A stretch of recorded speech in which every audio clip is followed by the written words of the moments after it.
नमस्कार जय श्री अम्बे संस्कार क्रिएशन को आपण को स्वागत। केमिति अछंती कमेंट बॉक्स निश्चय जनइबे।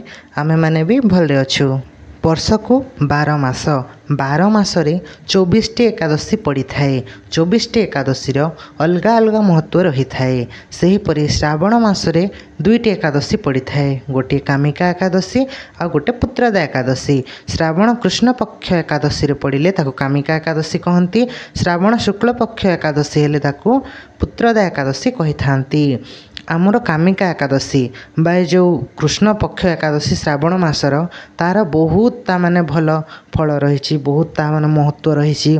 तो यही कथा मन मु जानिली एकादशी व्रत बही रे मो पाखरे ही मु आपन पूर्वर कही मो पाखरे हिंदी बही अच्छी एकादशी व्रतर। तो सेठार मुई पढ़ी थी।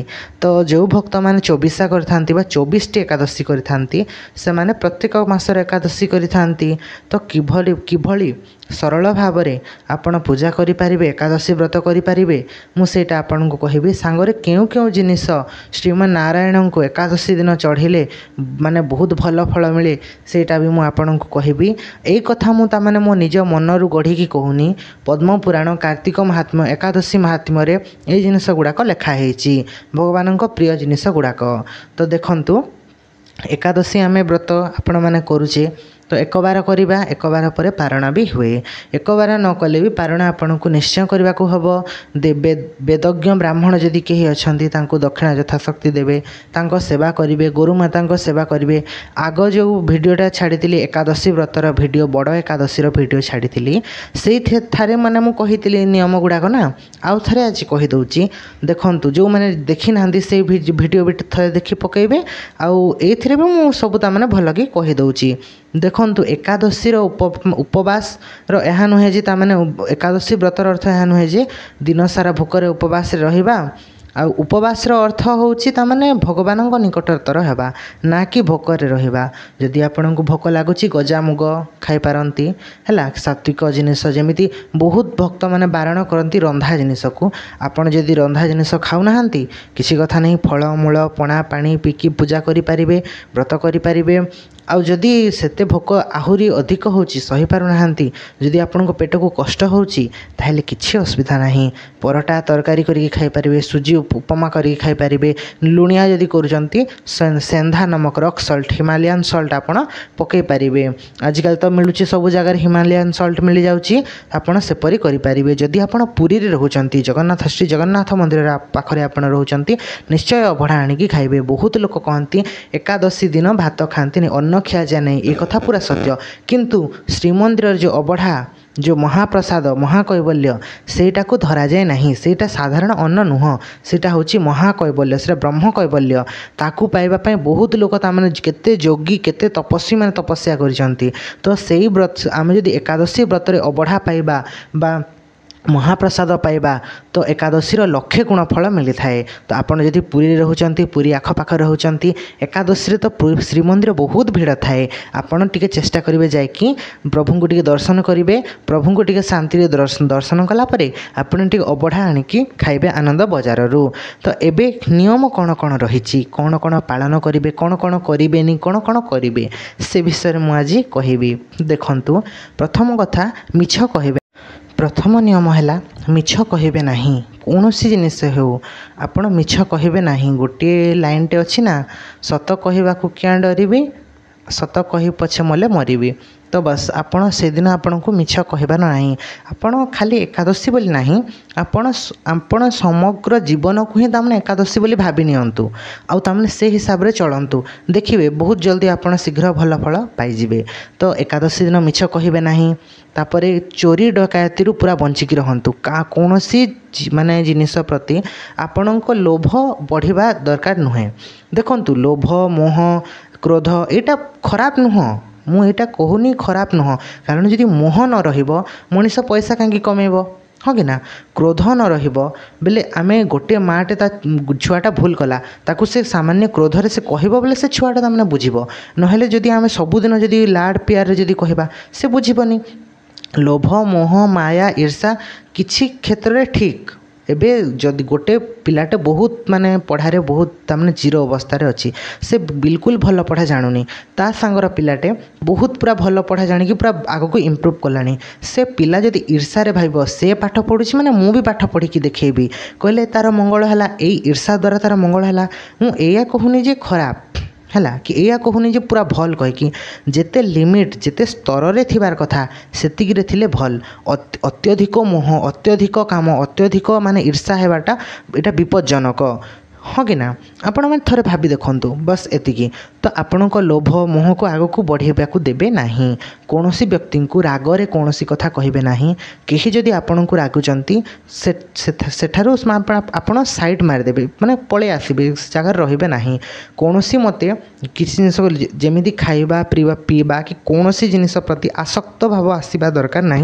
आपण मनरे पूरा सात्विक शांति जीवन यापन आपन करेंगे हो पारुची दिन सारा आपन प्रभुंर नाम जप करेंगे नाम कीर्तन करेंगे नाम को श्रवण करेंगे भागवत पाठ करेंगे भागवत श्रवण करेंगे जदि आपन संस्कृत भागवत माने बुझी पारु नाहंती ओडिया भागवत पढ़ी पारिबे सुनी पारिबे आजिकल यूट्यूब रे तो भागवत पढ़िबा अध्याय अध्याय करे आसी जाउची आपण सुनी पारिबे प्रभुंकर नाम कीर्तन करिवे पूरा ता माने भक्ति रे लीन हे जिवे संसार को किछि क्षण पय आपण टिक साइड रे रखि दियंतु आपण खाली ए भाबुंतु जे भगवान मोर आ मु भगवानंकर आउ केही नाहंती आम भितरे बस एतिकी एतिकी कले तो हे गला तो आउ गोटे कथा आमे कोन मागिबा ठाकुरन को बहुत लोक आमको गाड़ी दरकार घोड़ा दरकार ये दरकार सी दरकार किंतु थरे टे भावती निजे तामाने भगवान यही सब जिनस भगवान आमको से देइचंती पुणी आहुरी आमे कौन मागिबा आम जदि सतरे किछि मागिबार अछि आमे तांको सान्निध्य मागिबा तांको आशीर्वाद मागिबा तांको तामाने से जेमिति जीवन सारा आम सांगर रहिबे सेई कथा आमे मागिबा गोटे भागवत रे गोटे गोटे माने बहुत गोटे पद अछि गोविंद गोविंद गोविंद पदु गलुछि मकरंद से मकरंद पान करी हेले तरिले ब्रजनारी से ब्रजनारी पୟରେ मन मनहु निरंतरे मन मो निरंतरे रहू हे कृष्ण बोली जीव जाऊ हे कृष्ण बोली जाऊ जीव मते उद्धर वासुदेव ए गोटे कथा मागिबा दरकार जितेबेले जीवन जाउची से समय भगवानकर नाम निज इष्टदेवंकर नाम निज पार्टी रे थिबा दरकार एटा ही आमे मागी परिबा ताठू बेसी किछि त आमे मागी परिबेनी ना ठाकुर तो सब आमको देइचंती जहाँ ये सब देइचंती तमाने सुख दुख ए सब तो आमको भोगिबा को अछि ना तो सेमिति देखंतु खाइबा पीवा प्रति आसक्त हेबे नहीं काहाकू मिछ चोरी डकायती किछि करिबे नहीं ब्रह्मचर्यर पालन करिबे काहाकू खराब दृष्टि देखिबे नहीं छोट दृष्टि नीच दृष्टि रे काहाकू देखिबे नहीं सकल घटे नारायण समस्तंक देहरे नारायण अछंती तो ए कथा खाली एकादशी रे लागू हुएनी ए कथा समग्र आपण जीवन रे आपण थरे अप्लाई करिकि देखंतु ए जिंसटा को तापरे कहिबे जदि मु भूल कहूची आपण कहंतु मते हला मु जानिनी एथिरे किछि भूल अछि बोली मु केबे जानिनी आपण भी पारे थरे चिंता करंतु खाली नड़िया बाड़ी देले धूप जले देले हो जाएनी पूजा पूजा करने को हेले बहुटे माने माने बलि माने बलिर अर्थ ए पशु बलि कथा कहनी सैक्रिफाइस करने को हुए निज सुख को तामाने निज तामाने खराब अभ्यास को छाड़ा हुए कारण खराब अभ्यास माने केतेबेले सुखरे परिवर्तन हो जाए जना पड़ेनी तो बस सेमिति निज खराब अभ्यास को छाड़ा हुए निज जीव प्रति तामाने आसक्त आने हुए बहुत तार ये रही किंतु मु एतिकी कहि दउछि आपन को माने जेमिति रहिबा दरकार गोटे साधा सिंपल लाइफटे आपन को आपणेबा पड़ो एकादशी दिन जदि पारुचंती तो बहुत भल कथा सारा जीवन जी करि पारुची तो से बहुत भल कथा किंतु जदि सबू आपन जदि सबुदिन राजसिक तामसिक खाद्य खाउचंती एकादशी गोटे दिन आपन सात्विक आपन एकादशी 3 दिन जो दशमी एकादशी द्वादशी 3 दिन आपन सात्विक अन्न भक्षण करंतु सात्विक माने सात्विक मनीष होगी रहंतु देखिबे आपन फरक निजे जानि पारिबे आपन को साधा दिन केमिति लागुची एकादशी दिन आपन व्रत रखिला आपन को केमिति लागुची तो ए थिला एमिति नियम सब पालन करिवे किछिटा नियम छाड़ी भी जाइथिबो तो देखंतु एपरि करिले तो प्रभु केबे कोन अर्पण करि पारिबे तो तुलसी मालती अँला कला राशि गहम ज ये सबू अर्पण करा जाए गोटा हलदिया फल प्रभु को देवे सकाळु आपण घर जदि गुरुंडी गोपाल अच्छा लड्डू गोपाल अच्छा ताहले आपण घरे भी पूजा करें स्नान करे जल को पाइकी जो स्नान जल पादोदक ताकू पाइकी भी आपण व्रत आरंभ करें जदि पाखरे आपण विष्णु मंदिर अच्छा विष्णु भगवान को समर्पित जेकोसी मंदिर अच्छा राम मंदिर कृष्ण मंदिर जगन्नाथ मंदिर जदि किसी अच्छी ସେଠାକୁ ଆପଣ ଯାଇପାରିବେ। ସେଠାକୁ ଯାଇକି ପାଦୁକ ପାଇକି ଆପଣ ବ୍ରତ ଆରମ୍ଭ କରିବେ। ସୂର୍ଯ୍ୟଦେବଙ୍କୁ ପ୍ରଥମେ ଅର୍ଘ୍ୟ ଦେବେ, ମୁଁ କହିବାଟା ଭୁଲି ଯାଇଥିଲି। ସୂର୍ଯ୍ୟଦେବଙ୍କୁ ପ୍ରଥମେ ଅର୍ଘ୍ୟ ଦେଇକି ଆରମ୍ଭ କରିବେ। ସୂର୍ଯ୍ୟଦେବଙ୍କୁ କହିବେ, ହେ ପ୍ରଭୁ ନାରାୟଣ, ସୂର୍ଯ୍ୟ ନାରାୟଣ, ମୁଁ ଆଜି ଆପଣଙ୍କର ବ୍ରତ କରୁଛି, ପ୍ରଭୁ ମୋର ବ୍ରତଟା ନିର୍ବିଘ୍ନରେ ତାମାନେ ପୂର୍ଣ୍ଣ ହେଉ। ଏ କଥା ଭାବିକି ସୂର୍ଯ୍ୟଙ୍କୁ ଅର୍ଘ୍ୟ ଦେବେ, ମୁଣ୍ଡିଆ ମାରିବେ, ଘରର ସମସ୍ତଙ୍କ ଆଶୀର୍ବାଦ ନେବେ। ମନ୍ଦିର ଫେରିଲା ପରେ ତାପରେ ଆପଣ ଯାହା ଖାଇବା କଥା ଖାଇବେ। ଦିନସାରା ପ୍ରଭୁଙ୍କ ନାମ କୀର୍ତ୍ତନ କରିବେ, ନାମକୁ ଜପ କରିବେ। ରଡ଼ି ରଡ଼ି କହିପାରୁନାହାନ୍ତି, ବାଚିକ ଜପ କରିପାରୁନାହାନ୍ତି, ମାନସିକ ଜପ କରିବେ। ଆଉ ସବୁବେଳେ ଜପଟା ମାନସିକ ହିଁ କରିବାର କଥା। ମାନସିକ ଜପ ବହୁତ ଭଲ। ପ୍ରଭୁଙ୍କ ନାମକୁ ମାନସିକ ଜପ କରିବେ। ତାପରେ ଆସିଲା ସନ୍ଧ୍ୟାରେ ଆପଣ ଦୀପ ଧୂପ ଆଳତି ଯାହା ପୂଜା ପାଠ କରିବେ, ଭୋଗ ନୈବେଦ୍ୟ ଅର୍ପଣ କରିବେ। ରାତ୍ରି ଜାଗରଣର ବିଧାନ ରହିଛି। ରାତ୍ରି ଜାଗରଣ କେମିତି କରିବେ? ଘରେ ଦୀପଟିଏ ଲଗାଇଲେ ଭାଗବତ ପୁରା ଅର୍ଦ୍ଧରାତ୍ର ଯାଏଁ ପାଠ କରାଯାଇଥାଏ। ମୁଁ ଯେଉଁ ଏକାଦଶୀ ବଡ଼ ଏକାଦଶୀ କରେ, ଆମେ ନହେଲେ ବି ଆମେ 20-30 ଲୋକ ଏକା ସାଙ୍ଗରେ ମିଶିକି ଏକାଦଶୀ ବ୍ରତ କରିଥାଉ। ତ ଆମେ 4 ପ୍ରହର କରି ପୂଜା କରିଥାଉ। ଆପଣ ସେମିତି ବି କରିପାରିବେ, ନହେଲେ କିଛି ଅସୁବିଧା ନାହିଁ। ମହାଦୀପ ଉଠିଥାଏ ଶ୍ରୀମନ୍ଦିର ଚୂଡ଼ାରେ। ଶ୍ରୀମନ୍ଦିର ଚୂଡ଼ାରେ ଯେତେବେଳେ ଆପଣ ଦେଖିବେ ମହାଦୀପ ଉଠୁଛି ଅଁଳା ବେଢ଼ାରେ, ଆପଣ ମହାଦୀପକୁ ଦର୍ଶନ କରିକି ଆପଣ ମୁଣ୍ଡିଆଟିଏ ମାରିବେ। ଆଉ ତାପରେ ଆପଣ ଶୋଇପାରିବେ। ଏକାଦଶୀ ରାତି ସାରା ଜାଗରଣର ବିଧାନ ଅଛି। ଯଦି ସେମିତି କରିପାରୁନାହାନ୍ତି, ରାତି 12ଟା ଯାଏଁ ଆପଣଙ୍କୁ ବସିକି ଭାଗବତ ପଢ଼ିବାକୁ ହେବ। ଭାଗବତ ପଢ଼ିପାରନ୍ତି, କୀର୍ତ୍ତନ କରିପାରନ୍ତି, ନାମ ଜପ କରିପାରନ୍ତି, ମନ୍ତ୍ର ଜପ ବି କରିପାରନ୍ତି ଆପଣ ଯଦି ଦୀକ୍ଷା ନେଇଛନ୍ତି। ବାସ୍। ତ ଆଳତି ସରିଗଲା ଆପଣଙ୍କର। ସନ୍ଧ୍ୟା ପୂଜା ସରିଲା ପରେ ଉଜାଗର ବସିବେ।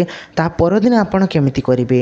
ପରଦିନ ସକାଳୁ ସୂର୍ଯ୍ୟୋଦୟ ପୂର୍ବରୁ ଉଠିକି ଗାଧୋଇକି ପ୍ରଥମ ମନ୍ଦିର ଟିକେ ପଳେଇଯିବେ।